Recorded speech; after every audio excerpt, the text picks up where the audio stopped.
बेटा बस्तर के लइका, धरती के मान बढ़ा धन रे। माटी के खुशबू दिल में बसाए, अपन पहचान बचा धन रे।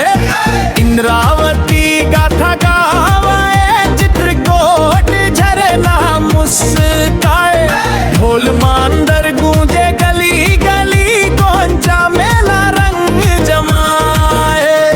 महुआ के महक हवा में घुल के सल के जंगल लहराए।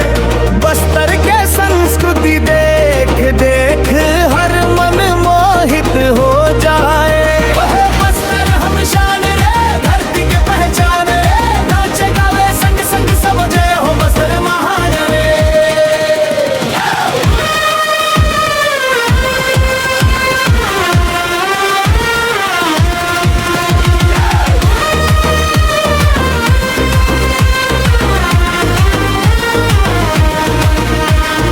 दंतेवाड़ा ले नारायणपुर कोंडा गांव के मुस्कान, जगदलपुर के रौनक देख गूंजे अपन छत्तीसगढ़ के गान। जल जंगल और धरती माया यही हमरे अभिमान, बस्तर के माटी कहीं थे राखव अपन सम्मान। जंगल के बेटा बस्तर के लइका, संग चलो सब एक समान। बस्तर के